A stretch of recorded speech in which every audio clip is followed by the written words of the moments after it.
Morning student. देखो बेटा, तो आप इसका सेकंड पार्ट स्टार्ट कर रहे हैं, ह्यूमन नर्वस सिस्टम। पहले पार्ट में मैंने आपको प्लांट हार्मोन्स और एंडोक्राइन सिस्टम के बारे में डिस्कस किया है, ठीक है। अब इसका जो सेकंड पार्ट है, ठीक है, ह्यूमन नर्वस सिस्टम। अब सबसे पहले अपन नर्वस सिस्टम की अगर हम बात करते हैं तो सबसे पहले अपने को पता होना चाहिए कि ये नर्वस सिस्टम है क्या चीज, ठीक है। तो देखो, अपने इन्वायरमेंट के अंदर जो भी चेंज आता है तो ऑर्गेनिज्म उसके प्रति क्या करता है, रिस्पॉन्स प्रोड्यूस करता है, जिसको हम स्टिमुलाई बोलते हैं, ठीक है। और ये रिस्पॉन्स जो प्रोड्यूस करेगा, ये हमारे अंदर एक इम्पोर्टेंट फीचर होता है कि हम अपने इन्वायरमेंट के प्रति अवेयर हैं, ठीक है। हमें पता है कि क्या हो रहा है क्या नहीं हो रहा है, मतलब हर चीज को हम डिटेक्ट कर लेते हैं, ठीक है। तो ये जो है उसको हम स्टिमुलाई बोलेंगे। अब ये जो स्टिमुलाई है ये कौन रिसीव करता है, हमारी बॉडी के अंदर जो फाइव सेंस ऑर्गन की अगर हम बात करें, सबको पता है 5 सेंस ऑर्गन कौन कौन से होते हैं, ठीक है। जैसे आई के अंदर अब आप फोटो रिसेप्टर यानी कि लाइट को डिटेक्ट करते हैं, ईयर के अंदर अपने होते हैं फैलो रिसेप्टर जो साउंड को डिटेक्ट करेगा, ठीक है। नोज के अंदर ऑल्फैक्टरी रिसेप्टर होते हैं, ठीक है, डिटेक्ट टू स्मेल, ठीक है। और टंग्स के अंदर हमारे क्या है, गैस्ट्रो रिसेप्टर, जिससे आप किसी चीज के टेस्ट के बारे में बताएंगे, ठीक है। स्किन केयर अगर हम बात करें तो स्किन के अंदर थर्मो रिसेप्टर होते हैं, जो कोई भी हीट है, कोल्ड है, ठंडा है, गर्म है, उसके बारे में हम क्या करते हैं, रिस्पॉन्स प्रोड्यूस करते हैं। तो ये जो रिसेप्टर होते हैं ये ग्रुप ऑफ सेल होती हैं जो कि सेंस ऑर्गन के अंदर होती है, which are particular type of stimuli. और जो भी इन्वायरमेंट के अंदर चेंज आता है उसके प्रति ये क्या करते हैं, रिस्पॉन्स प्रोड्यूस करते हैं, ठीक है। वो ये लाइट के प्रति, ठीक है, साउंड के प्रति, स्मेल के प्रति, टेस्ट के प्रति, हीट के और प्लेजर। तो ये अब हमारी बॉडी के अंदर जितने भी ऑर्गन होते हैं, ठीक है, वो क्या करेंगे, यहाँ पे एक सिस्टमेटिकली मैनर के अंदर क्या करेंगे, वर्क करेंगे और फिर एक प्रॉपर रिस्पॉन्स प्रोड्यूस करेंगे जिसको स्टिमुलाई बोलेंगे, ठीक है। और उस पूरे के पूरे एक्शन को हम क्या बोल देंगे, कोऑर्डिनेशन, ठीक है। यानी कि हमारी बॉडी के जितने भी ऑर्गन हैं वो सारे के सारे पार्टिकुलर सिस्टमेटिकली मैनर के अंदर क्या करेंगे, वर्क करेंगे और मतलब जो भी चेंज आएगा उसके प्रति वो रिस्पॉन्स प्रोड्यूस करेंगे और उसको हम क्या बोल देंगे, कोऑर्डिनेशन बोलेंगे।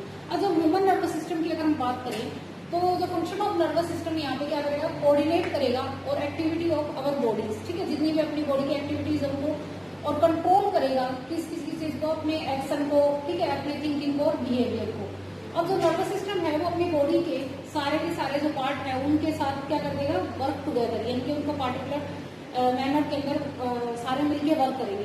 अब जो ह्यूमन नर्वस सिस्टम है वो सबसे पहले इंफॉर्मेशन को रिसीव करेगा, ठीक है, सराउंडिंग से, और फिर उसके अंदर इंटरप्रेट करेगा और फिर उसके प्रति वो क्या करेगा, रिस्पॉन्स प्रोड्यूस करेगा। फॉर एग्जाम्पल जैसे अपन मुंह के अंदर फूड को रखते हैं, ठीक है, माउथ के अंदर अपने फूड को टेकअप किया तो हमारी बॉडी में से सलाइवा रिलीज हुआ, ठीक है, यानी कि ब्रेन को मैसेज गया कि सलाइवा रिलीज होगा।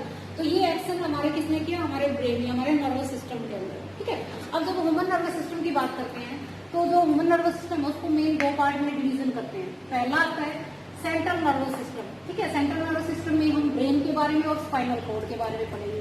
यानी कि इस टॉपिक के अंदर अब आ गया हमारा ब्रेन से पहले हमारा न्यूरॉन्स आएगा, उसका पूरा स्ट्रक्चर आएगा, ठीक है, रिफ्लेक्शन, एक्शन और रिफ्लेक्शन मोस्ट इंपॉर्टेंट टॉपिक है ये चैप्टर के, ठीक है।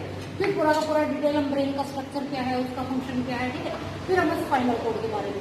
नेक्स्ट आता है हमारा पेरिफेरी नर्वस सिस्टम। तो पेरिफेरी नर्वस सिस्टम के अंदर 2 तरह के हमारे नर्वस सिस्टम आते हैं। वोलैटिल्स कौन से होते हैं कि वो एक्शन जो हम अपनी इच्छा के अनुसार, जैसे मसल्स हैं, ये हमारे वोलैटिल्स एक्शन है, ये अपनी तरफ से हम इसको कंट्रोल कर सकते हैं। और इन वोलैटिल्स वो एक्शन होते हैं जिनके ऊपर हमारा खुद का कंट्रोल नहीं होता, जैसे हार्ट बीटिंग है, रेस्पिरेशन है, बीपी है, ठीक है। तो अब देखो वोलैटिल एक्शन और इनवोलैटिल एक्शन, यानी कि ये हमारे पेरिफेरी नर्वस सिस्टम में आएंगे, ठीक है। नेक्स्ट अगर हम वोलैटिल एक्शन की बात करें इसमें क्रेनियल सिस्टम और स्पाइनल, ठीक है। अब ये क्या होती है, क्रेनियल सिस्टम। क्रेनियल का मतलब यहाँ पे क्या चीज है कि हमारे ब्रेन के अंदर से 12 पेयर्स नर्व्स निकलती हैं जो अलग अलग पार्ट के अंदर हमारी बॉडी के अंदर क्या करेंगे, फंक्शन करेंगे, इन्फॉर्मेशन देंगे, ठीक है। और जो स्पाइनल कोड है उसमें 31 पेयर होते हैं, तो 31 पेयर नर्व्स यहाँ से बॉडी में से पूरे बॉडी के अंदर फैली हुई होती है, ठीक है। अब जो स्पाइनल नर्वस सिस्टम है उसको 2 अलग अलग पार्ट में, एक सिंपैथिक नर्वस सिस्टम और एक पैरासिम्पैथिक नर्वस सिस्टम। तो ये थोड़ा सा चार्ट आप लोगों ने अपने उसके अंदर कॉपी में राइट करना है और इसको लर्न करना है। नेक्स्ट देखो यूनिट ऑफ नर्वस सिस्टम। सबको पता है कि हमारे जो नर्वस सिस्टम की है उसकी यूनिट क्या है, यानी कि वो किस चीज से मिलकर बना है। तो मिलियन ऑफ न्यूरॉन्स, यानी कि न्यूरॉन जो है वो एक माइक्रोस्कोपिक यूनिट है हमारे किसकी, ब्रेन की या नर्वस सिस्टम की, ठीक है। मिलियन ऑफ न्यूरॉन से हमारा जो ब्रेन है या नर्वस सिस्टम है वो मिलकर क्या हुआ है, बना हुआ है, ठीक है। तो जो नर्वस सिस्टम है मेडअप इन स्पेशल सेल, जिसको हम क्या बोलेंगे, न्यूरॉन। और ये जो स्ट्रक्चरल एंड फंक्शनल यूनिट है, अगर आपसे किडनी की पूछे तो किडनी होते हैं, नेफ्रॉन होता है, मिलियन ऑफ नेफ्रॉन मिलकर क्या बनाएंगे, किडनी, और मिलियन ऑफ न्यूरॉन मिलकर क्या बनाएंगे, नर्वस सिस्टम। ठीक है, तो ये क्या होते हैं, structural and functional unit of nervous system. ये इनके नर्वस सिस्टम की स्ट्रक्चरल एंड फंक्शनल यूनिट है। पूरा का पूरा नर्वस सिस्टम किससे मिलकर बना हुआ है, न्यूरॉन से। ये न्यूरॉन जो होता है वो हमारी बॉडी में सबसे लार्जेस्ट सेल होती है। ठीक है, और ये इलेक्ट्रिकल वायर की तरह होते हैं, फ्लेक्सिबल, और मिलियन ऑफ न्यूरॉन्स होते हैं। ठीक है, नर्वस सिस्टम के अंदर। अब ये जो न्यूरॉन्स होते हैं वो मैसेज को कैरी करते हैं in form of electric signal की फॉर्म में, जिसको हम बोलेंगे इलेक्ट्रिक इम्पल्स, और या इसको बोलेंगे नर्व इम्पल्स, और वो फिर हमारी इन्फॉर्मेशन को क्या करेंगे, आगे बॉडी तक ट्रांसपोर्ट करेंगे। ठीक है, नेक्स्ट अगर हम इसकी ये पूरा का पूरा हमारा न्यूरॉन का स्ट्रक्चर है। ठीक है, तो इसके अंदर मेन 3 चीजें आएंगी। सेल बॉडी आएगी, ये पूरा का पूरा जो स्ट्रक्चर है इसको हम सेल बॉडी बोलेंगे, जिसके अंदर साइटोप्लाज्म और न्यूक्लियस आएगा। ठीक है, और ये जो लार्ज पोर्शन है इसको हम बोलेंगे एक्सोन। ठीक है, और जो लास्ट में है नर्व एंडिंग, और ये जो एक्सोन है इसके चारों ओर एक माइलेटेड शीट है जो कि बहुत ज्यादा प्रोटेक्ट करेगी इसको, इंसुलेटेड शीट होती है। ठीक है, जो शॉर्ट फाइबर होते हैं उनको डेंड्राइट्स बोलते हैं। ठीक है, तो इसके अंदर सबसे पहले लॉन्ग फाइबर जो होंगे उसको हम क्या बोलेंगे, यहाँ पे एक्सोन बोलेंगे। ठीक है, ये लॉन्ग फाइबर है वो एक्सोन होगा। इसके अंदर नोड ऑफ रनिंग बीड्स आएंगे, बीड्स के अंदर आपको जो ये नोड आ रहे हैं। ठीक है, और इसके चारों ओर एक प्रोटेक्टिव कवरिंग होती है जिसको माइलिन शीट बोलेंगे, जो इसको प्रोटेक्ट करेगा, इंसुलेटेड होती है, एक तरह से फैट और प्रोटीन से मिलकर बनी होती है। शॉर्ट फाइबर को हम क्या बोलते हैं, डेंड्राइट्स बोलते हैं। ठीक है, तो वो डेंड्राइट्स और एक्सोन जो होते हैं वो क्या करेंगे, यहाँ पे arise from the cell of neuron से अराइजेज होगी। अब ये क्या करेंगे, मैसेज को ट्रांसमिट करेंगे नर्वस सिस्टम में in form of the electrical impulses के थ्रू, जिसको बोलेंगे नर्व इम्पल्स। ठीक है, अब ये डेंड्राइट्स होते हैं वो क्या करेंगे, पिकअप करेंगे नर्व इम्पल्सिस से, और सेल बॉडी और एक्सोन के थ्रू पासिव होके वो एक से दूसरे न्यूरॉन तक ट्रांसफर करेंगे। अब इनके बीच के अंदर, यानी कि यहाँ पे एक न्यूरॉन है ये, और इसके साथ अगर दूसरा न्यूरॉन आए तो ये जो बीच का जो गैप है इसको हम बोल देंगे साइनेप्सिस। ठीक है, यानी कि ये एक साइनेप्सिस से दूसरे साइनेप्सिस के अंदर जो मैसेज को कन्वे करेगा उसको हम बोलेंगे साइनेप्सिस। ठीक है, यानी कि एक न्यूरॉन से दूसरे न्यूरॉन को जो भी मैसेज कन्वे करेगा उसको हम क्या बोलेंगे, यहाँ पे साइनेप्स बोलेंगे। ठीक है, तो ये सारा का सारा जो है वो न्यूरॉन का स्ट्रक्चर है। अब नेक्स्ट देखो, ये 2 इंपॉर्टेंट टॉपिक है, इसमें से हर बार क्वेश्चन आता है, reflection action and reflection arc. ठीक है, ये हर बार पूछा जाता है। अब देखो, रिफ्लेक्शन जो एक्शन है यानी कि ये अपने जो नर्वस सिस्टम का एक जो सिंपल रिस्पॉन्स होता है। ठीक है, जैसे अपनी आंखें जो होती हैं ब्लिंकिंग करती हैं, कपिंग आ गया, स्नीजिंग आ गया। ठीक है, तो ये हमारा क्या होगा, रिफ्लेक्शन एक्शन, यानी कि जो बिल्कुल ऑटोमेटिक अपने आप। ठीक है, और स्पॉन्टेनियसली अचानक एकदम। ठीक है, तो वो हमारा क्या करेगा, यहाँ पे नर्वस सिस्टम का जो जैसे कॉफिंग आती है, ब्लिंकिंग ऑफ आईज, स्नीजिंग, तो ये सारा का सारा क्या है, रिफ्लेक्शन एक्शन। ठीक है, नेक्स्ट आता है रिफ्लेक्शन आर। अब रिफ्लेक्शन आर का मतलब यहाँ पे क्या चीज है कि ये जो पाथवे है ये नर्व इम्पल्सिस के थ्रू यहाँ पे क्या करेगा, वर्क करेगा। कैसे, फॉर एग्जाम्पल जब आप कोई भी गर्म चीज, मान लो ये हॉट प्लेट्स है, इससे अपना हाथ छूटते हैं। ठीक है, कोई गर्म चीज पे अपना हाथ लगा तो हम जल्दी से तुरंत अपने हाथ को क्या कर लेते हैं, फुल कैरी कर लेते हैं वापस। क्यों, क्योंकि ये हमारे ब्रेन तक मैसेज नहीं जाता, सिर्फ स्पाइनल कोड ही इसको क्या कर देती है, कन्वे करेगी।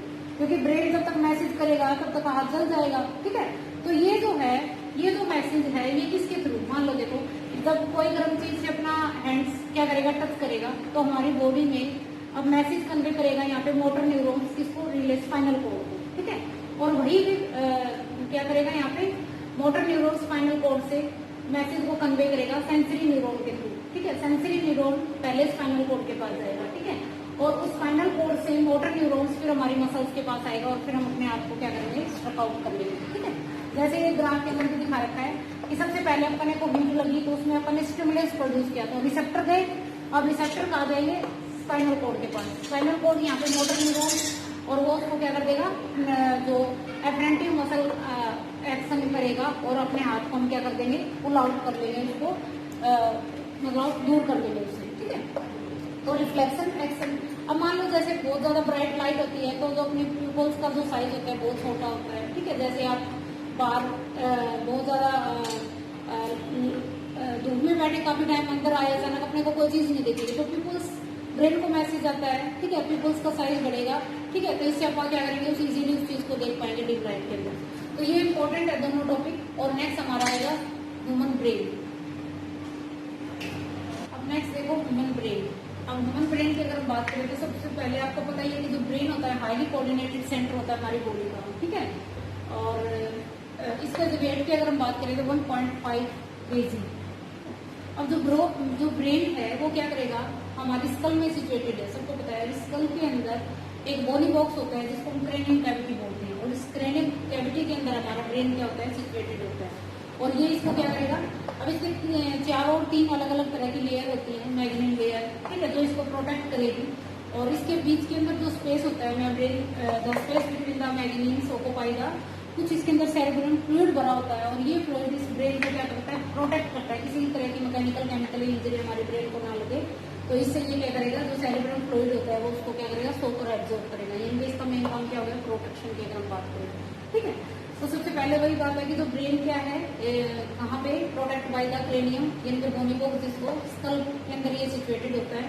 इसके बीच के अंदर जो स्पेस होता है, ठीक है, 3 लेयर से कवर्ड होता है, जिसको मैग्नीन बोलेंगे। और जो space between the मैग्नीन occupy the, कुछ फ्लूइड भरा होता है जिसको सेरेब्रम फ्लूइड बोलेंगे। और ये फ्लूइड इसको क्या करेगा, प्रोटेक्ट करेगा, ठीक है। कोई भी मैकेनिकल केमिकल इंजरी जो है हमारे ब्रेन को डैमेज ना कर दे, उससे क्या करेगा, प्रोटेक्ट करेगा। अगर हम ब्रेन के पार्ट की अगर हम बात करें, ठीक है, तो जो ब्रेन है उसको 3 मेन पार्ट में डिवीजन किया है। फोरब्रेन, जैसे ये पूरा हिस्सा होता है जिसको बोलते हैं सेरिबेलम, ठीक है। एक सेरिबेलम होता है, एक सेरिब्रम होता है, ठीक है। ये भी लार्जेस्ट पार्ट होता है हमारे ब्रेन का, जो फोरब्रेन है। तो इसका जो मेन काम क्या होता है, कोई भी लर्निंग है, रीजनिंग है, इंटेलिजेंसी है, थिंकिंग है, ठीक है। तो ये सारा बिहेवियर है, उस सब चीज को क्या करेगा, फोरब्रेन जो होगा वो मेन कंट्रोल करेगा, ठीक है। नेक्स्ट आता है अगर मिड ब्रेन की हम बात करें, ठीक है। मिड ब्रेन का कोई अलग से इसमें अलग से कोई पार्ट नहीं बना हो। ये हमारी बॉडी की जो भी कौन सी होती है, विजुअल और ऑडियो जो होती है, ठीक है। विजुअल और ऑडियो जो रिस्पॉन्स होता है, कोई भी चीज अपा, जैसे मान लो कंट्रोल ऑफ रिफ्लेक्शन, जो रिफ्लेक्शन एक्शन जो है उसको कंट्रोल करना, ठीक है, उसका काम जो होता है वो हमारा मिड ब्रेन का होता है, ठीक है। हेड और नेक, मतलब जो भी रिस्पॉन्स प्रोड्यूस करते हैं, कोई भी चीज देख के, कोई भी चीज सुन के। तो जैसे मान लो पिपल्स का साइज का बढ़ना, जैसे डिम लाइट में जाएंगे तो पिपल्स का साइज क्या करेगा, वहाँ पे बढ़ेगा। और जब ब्राइट लाइट होगी तो पिपल्स का साइज कम हो जाएगा, ताकि वो लाइट आपकी उसको आपसे रेटिना को बचा सके, ज्यादा अमाउंट में लाइट ना जाए, ठीक है। तो जो मिड ब्रेन है उसका ये फंक्शन होगा। अब हाइंड ब्रेन की अगर हम बात करें तो इसके 3 मेन पार्ट होते हैं, ठीक है। जो कौन से, सेरिबेलम और मेडुला। तो सेरिबेलम है, ये भी एक लार्जेस्ट पार्ट होता है इसी का ही, इसका हाइंड पार्ट का, ठीक है। अब इसके अंदर hypothalamus gland, pituitary gland, hypothalamus gland वही कि बॉडी के अंदर जितनी भी भूख है, प्यास है, टेम्परेचर है, उसको मेंटेन करना हाइपोथैलेमस ग्लैंड का काम होता है, ठीक है। अब जो कौन है, अब ये करेगा यहाँ पे रेस्पिरेशन को रेगुलेट, यानी कि रेस्पिरेटरी सिस्टम जो है उसको रेगुलेट करना, ब्रीदिंग मतलब रेस्पिरेशन को रेगुलेट करना। सेरिबेलम जो है वो बॉडी के पोस्चर को मेंटेन करेगा, आप जो भी खड़े होते हैं, बॉडी का जो स्ट्रक्चर है एक तरह से, उसके पोस्चर को मेंटेन करना किसका, सेरिबेलम का पार्ट काम होगा, फंक्शन होगा। और मेडुला जो होता है वो बॉडी के अंदर इनवॉलेटिलिटीज जो एक्शन होती है, जिनके ऊपर कोई कंट्रोल नहीं होता, जैसे ब्रीदिंग है, हार्ट, ठीक है, ब्रीदिंग हो गया, हार्ट बीटिंग हो गया, ठीक है। तो ये सारे के सारे जो एक्शन है वो कौन सा पार्ट देगा, मेडुला। तो ये पूरा का पूरा हमारा ब्रेन का स्ट्रक्चर और इसके पार्ट और फंक्शन। नेक्स्ट आता है स्पाइनल कॉर्ड। देखो स्पाइनल कॉर्ड आपको पता ही है कि जो जिसको परिस्थिति बोलते हैं, ठीक है। ये हमारे यहाँ से मेडुला से लेके नीचे तक जाएगी, मेडुला से स्टार्ट होके कंटिन्यूस विद इनके हाइंड जो पार्ट है उसका जो लास्ट पार्ट है मेडुला, ठीक है, उससे नीचे तक ये जाएगी हमारी बॉडी के अंदर, ठीक है। और जो स्पाइनल कॉर्ड होती है सिलेंड्रिकल स्ट्रक्चर होता है और कंटिन्यूस विद द मेडुला से continuous extend to the downward. अब ये भी जिस बॉक्स के अंदर कवर्ड होते हैं उसको बोलते हैं वर्टिबल कॉलम, इसीलिए हम क्या होते हैं, वर्टिब्रेट्स होते हैं, ठीक है। बॉडी बॉक्स जिसको हम वर्टिबल कॉलम बोलते हैं। स्पाइनल कॉर्ड भी मैग्नीन्स, वही मैग्नीन लेयर होती है उससे कवर्ड होती है, वो उसको प्रोटेक्ट करेगी, ठीक है।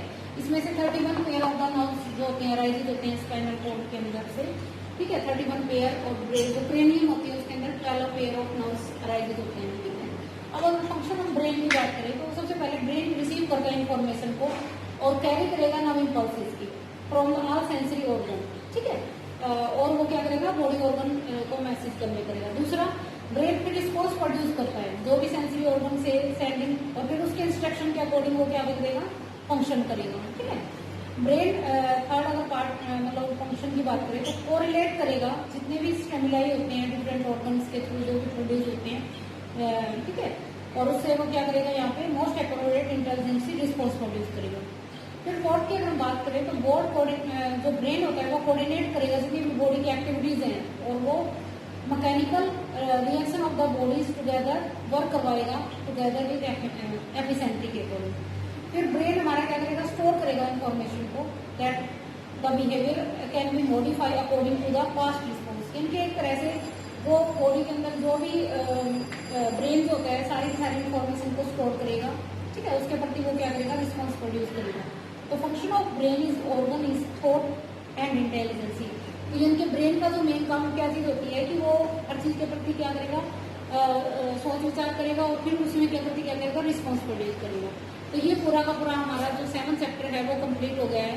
Thank you. आपने इसको एनसीईआरटी बुक में अच्छे से रीड करना है, और नेक्स्ट जो आपका जो आएगा फ्राइडे, उस दिन में आपका 6th जो चैप्टर है उसका मैंने टेस्ट लेना है, इसलिए आप अच्छे से उसको तैयार करना। Thank you.